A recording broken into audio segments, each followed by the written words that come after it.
Hello. I would like to introduce you to a really unique snake. I'm going to tell you a little bit about him first, and then I will bring him out. And there's a reason for that. The reason is he's elderly. He's probably over 22 years old.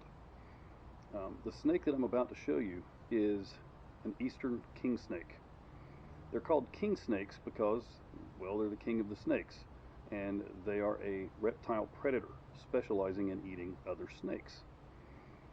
Let's take a look at him. Now, I'll warn you, he might bite me. He's got a very strong feeding response.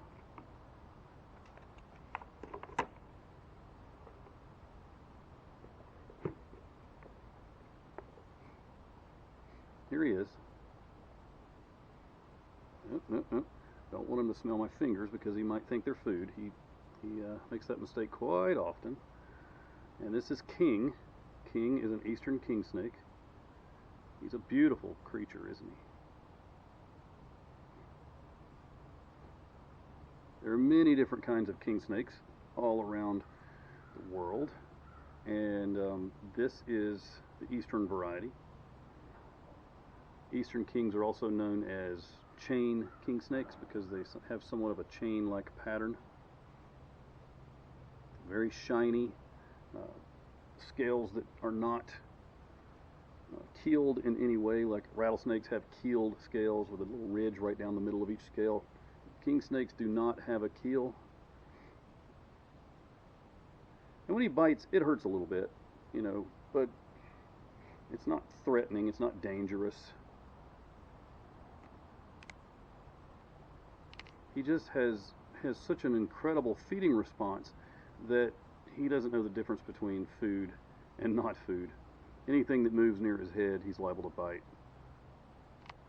King's story goes like this. Well, many years ago, in about 18 years ago, I'm going to say, I'm going to have to put him in his box because he's getting a little bit out of hand. Back in the box. So about 18 years ago, my nephew Cody found a young king snake on his property. The property was about to be bulldozed to be turned into housing. He asked me if I wanted the snake, and of course I accepted because we could have moved the snake to a new place nearby, but it was a young snake. The whole area was going to be destroyed, and I just felt like, well, under the circumstances, I'm going to keep this snake as an education animal. I don't typically do that, but I saw this as a rescue opportunity to acquire a snake that would be really good for education and also save the snake's life, because I knew that if he would have stayed on that piece of property, he would have died. So I took the snake in, and he has been with me ever since. He's been a wonderful education animal. I've taught thousands of people about eastern king snakes and why they're beneficial and helpful. And you might be asking that yourself. Well, king snakes eat other snakes. That's an established fact. And if there are too many of any kind of animal, then you get into an overpopulation situation and an imbalance in nature. And that leads to stress, disease, mass die-offs, things like that. So eastern king snakes help keep the population in a balance, and they're a top predator. They're one of the top predators in the ecosystem where they live for animals about their size and smaller, such as copperheads and rattlesnakes. Now, I love copperheads and rattlesnakes. You may not, but I do, but I'm a snake guy.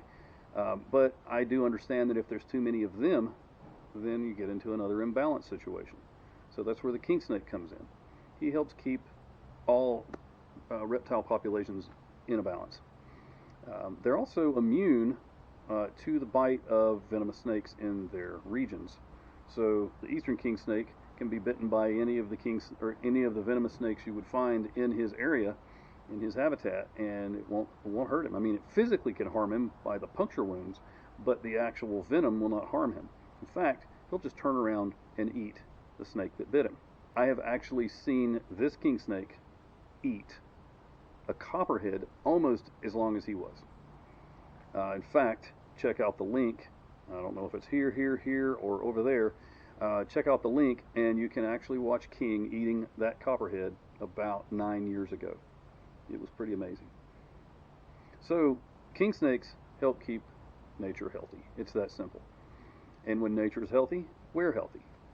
But eventually you come to the point in your life where you just cannot go on.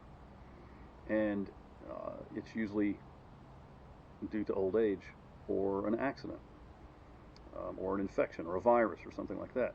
But in King's case, it's cancer.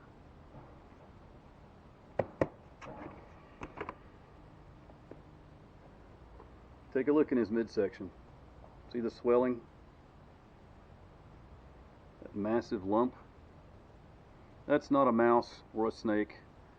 That is a cancerous growth in his stomach, or at least somewhere in his internal organs around his stomach. We're not sure. We've not done any exploratory surgery or anything like that, and I don't intend to. But this has been building for several months now, and everything was fine until he couldn't hold food down any longer. He has not been able to hold food down for about a month now. And in the wintertime, that wasn't that big of a problem because he was dormant. He wasn't in full hibernation. He never has really gone into a full hibernation. But he just would go off of his food for a month or so and then go back on his food in March. And I tried that this year. I started feeding him in March, and he would regurgitate every mouse that I fed him. And so that tells me that it's time for King to go to sleep forever. This is really sad because he's been with me so long. He's the oldest snake I have. He's been to so many programs at schools and camps, special events, and now this is his last show. This is his last introduction to people, and this is the last time anyone will ever see him. It's really sad, but I have to do what I have to do because he's starving to death. If he can't eat, then he'll starve to death. So unfortunately, we have to put King to sleep. But you know, he's had a wonderful life. He's taught a lot of people about how important snakes are and how helpful they are to a healthy ecosystem. So that's why I wanted to introduce you to King one last time. He's been a great educator, a great animal ambassador for his kind for all these years.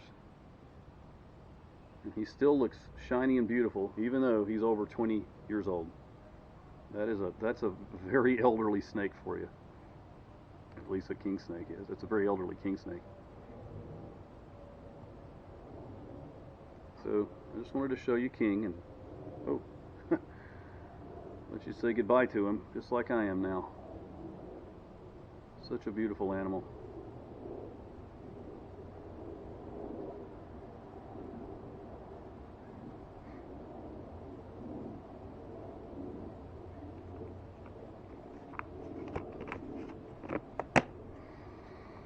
So that's that. It's tough when you lose a pet. And I've had him longer than I've had any pet of any kind. I don't really think of him as a pet, I guess. Snakes, you can't really pet them, especially when they bite you a lot. But he's more of a family member because I've had him for so long. And yeah, it's sad, but sometimes you have to do sad things.